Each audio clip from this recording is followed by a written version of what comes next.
Telugu superstar Allu Arjun आज सुबह Chanchalguda central jail से हुए रिहा। कल हाईकोर्ट से अंतरिम जमानत के बावजूद जेल में गुजारनी पड़ी रात। सेंट्रल जेल से रिहाई के बाद अपने घर पहुंचे अल्लू अर्जुन। मां ने उतारी नजर, परिवार ने गले लगाकर स्वागत किया।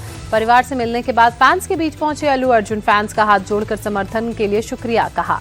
अल्लू अर्जुन ने कहा वो कानून को मानने वाले इंसान हैं और कानून का सहयोग करेंगे। साथ ही उन्होंने एक बार फिर मृतक महिला के परिवार के प्रति संवेदना व्यक्त की। अल्लू अर्जुन के वकील अशोक रेड्डी ने उन्हें जमानत मिलने के बावजूद जेल से रिहा नहीं करने को गैर कानूनी कस्टडी बताया। कहा जेल प्रशासन के खिलाफ लीगल एक्शन लेंगे। दिल्ली के डीपीएस साकेपुरम समेत कई स्कूलों को आज फिर बम से उड़ाने की धमकी।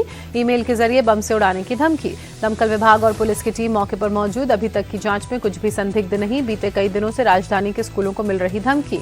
संसद के इसी सत्र में one nation one election bill होगा पेश। कानून मंत्री अर्जुन राम मेघवाल सोमवार को लोकसभा में पेश करेंगे बिल। सूत्रों के मुताबिक बिल को चर्चा के लिए संयुक्त संसदीय समिति जेपीसी में भेजा जाएगा। एक देश एक चुनाव में बनी कोविंद कमेटी ने मार्च 2024 में सरकार को सौंप दी थी रिपोर्ट। लोकसभा में संविधान पर चर्चा का दूसरा दिन आज। पीएम मोदी आज शाम 4 बजे देंगे चर्चा पर जवाब। लोकसभा में नेता प्रतिपक्ष राहुल गांधी आज संविधान पर बोलेंगे। दोपहर करीब 2 बजे संबोधित करेंगे। संविधान पर चर्चा के पहले दिन टीएमसी सांसद महुआ मोइत्रा ने किया जज लोहिया की मौत का जिक्र। लोकसभा में हुआ हंगामा। केंद्रीय मंत्री किरण रिजिजू ने महुआ मोइत्रा के खिलाफ उचित संसदीय कार्रवाई की चेतावनी दी। हाईकोर्ट की तरफ से सुलझाए गए मामले को उठाने का आरोप लगाया। राहुल गांधी के बहन प्रियंका गांधी के भाषण की उन्होंने की तारीफ। कहा ये मेरे पहले भाषण से बेहतर था। प्रियंका के भाषण से खुश हुए कांग्रेस अध्यक्ष मल्लिकार्जुन खड़गे ने कहा उन्होंने सरकार के सामने सभी तथ्य रखे। बताया कैसे संविधान का दुरुपयोग हो रहा है। सत्ता पक्ष ने भी प्रियंका गांधी के भाषण की तारीफ की। सांसद मनोज तिवारी ने कहा राहुल से अच्छा उनकी बहन का भाषण। पीएम मोदी की अध्यक्षता में आज और कल दिल्ली में मुख्य सचिवों का चौथा राष्ट्रीय सम्मेलन। केंद्र और राज्य सरकारों के बीच साझेदारी बढ़ाने पर चर्चा। 15 दिसंबर को महाराष्ट्र कैबिनेट का विस्तार। नागपुर में होगा महाराष्ट्र कैबिनेट का विस्तार। महायुति के 30 मंत्री हो सकते हैं कैबिनेट में शामिल। नागपुर राजभवन में आयोजित समारोह में मंत्री लेंगे पद की शपथ। विधानसभा का शीतकालीन सत्र 16 दिसंबर से शुरू। शिवसेना विधायक संजय सिरसाठ ने मंत्री बनने की इच्छा जाहिर की। कहा इस पर फैसला एकनाथ शिंदे ही लेंगे। मुख्य चुनाव आयुक्त से मिला दिल्ली बीजेपी डेलीगेशन। आम आदमी पार्टी की शिकायत की। 5000 पन्नों के सबूत पेश किए। चुनाव आयोग से मिलने के बाद दिल्ली बीजेपी अध्यक्ष वीरेंद्र सचदेवा ने कहा अवैध रोहिंग्याओं और बांग्लादेशियों को पनाह दे रही है आप। दिल्ली के नजफगढ़ विधानसभा सीट से आपने तरुण यादव को उम्मीदवार बनाया। पिछली बार यहां से कैलाश गहलोत जीते थे। पंजाब हरियाणा के शंभू बॉर्डर से आज किसानों का दिल्ली कूच। दोपहर 12 बजे 101 किसानों का जत्था रवाना होगा। किसानों के दिल्ली मार्च के चलते अंबाला के कुछ हिस्सों में मोबाइल इंटरनेट सेवा बंद। अपनी मांगों को लेकर दिल्ली कूच पर अड़े किसान नेता सरवर सिंह पंढेर के मुताबिक किसान अब आर पार की लड़ाई के मूड में हैं। सरकार से करना चाहते हैं बात, लेकिन सरकार नहीं है तैयार। सरवर सिंह पंढेर ने कहा एक तरफ संसद में संविधान पर चर्चा हो रही है, दूसरी तरफ किसानों को रोकने के लिए सड़कों पर दीवार बनाई गई है। किस तरह का संविधान है, किस संविधान के तहत हो रहा है।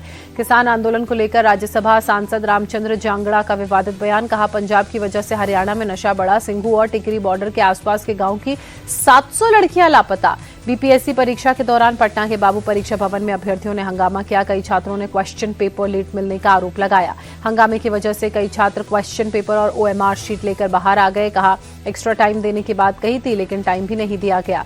अभ्यर्थियों के हंगामे से पटना के डीएम चंद्रशेखर आग बबूला हो गए। परीक्षा भवन के बाहर एक छात्र को थप्पड़ मार दिया। बीपीएससी चेयरमैन की रवि मनुभाई ने बीपीएससी परीक्षा में पेपर लीक के आरोपों को गलत बताते हुए कहा किसी सेंटर पर कोई पेपर लीक नहीं हुआ है। आयोग उठ रहे सवालों की जांच करेगा। बीपीएससी परीक्षा के दौरान छात्रों के विरोध प्रदर्शन पर तेजस्वी यादव ने कहा छात्र छात्राओं पर लाठीचार्ज की घटना, लेकिन मुख्यमंत्री मौन है।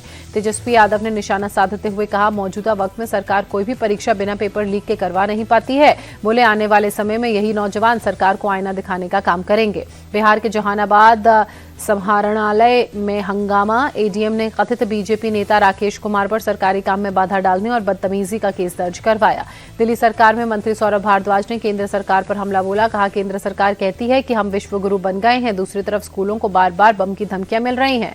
निशाना साधते हुए सौरभ भारद्वाज ने पूछा क्या दिल्ली की सुरक्षा के लिए जिम्मेदार सरकार बेकार है। सीरिया से निकाले गए 4 भारतीय नागरिक दिल्ली पहुंचे। बोले देश लौटकर अच्छा लग रहा है। दूतावास ने बेहद मदद की। India UAE joint commission meeting का 15वां सेशन दिल्ली में आयोजित हुआ। विदेश मंत्री डॉक्टर एस जयशंकर ने कहा यूएई भारत में निवेश का टॉप सोर्स है। कनाडा को भारत की दो चूक। कहा देश विरोधियों को वीजा नहीं देगा भारत, संप्रभुता में दखल बर्दाश्त नहीं करेंगे। बांग्लादेश में अल्पसंख्यकों पर हो रही हिंसा पर लखनऊ के प्रेस क्लब में सर्व समन्वय सभा का आयोजन। सभा में सभी धर्म के धर्मगुरुओं ने भारत सरकार से हस्तक्षेप कर शांति बहाल करने की अपील की। 10 जनवरी को राहुल गांधी की लखनऊ की जिला कोर्ट में पेशी, वीर सावरकर पर भड़काऊ बयान देने का मामला।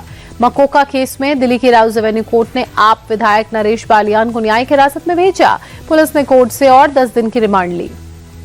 दिल्ली में डबल मर्डर का वांटेड आरोपी सोनू मटका एनकाउंटर के दौरान ढेर, स्पेशल टास्क फोर्स और दिल्ली पुलिस स्पेशल सेल का ज्वाइंट ऑपरेशन।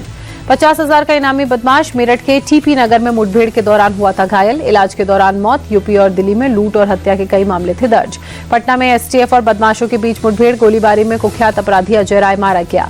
मुठभेड़ के दौरान 2 बदमाश भागे, एसटीएफ के इंस्पेक्टर को भी हाथ में लगी गोली। झारखंड के बोकारो रामगढ़ नेशनल हाईवे पर भीषण सड़क हादसा, कार सवार 5 लोगों की मौत। तेज रफ्तार कार की ट्रक से टक्कर, हादसे में 3 लोग गंभीर रूप से घायल, अस्पताल में कराया गया भर्ती। यूपी के संभल में प्रशासन की बुलडोजर कार्रवाई, अवैध निर्माण पर चला निगम का बुलडोजर।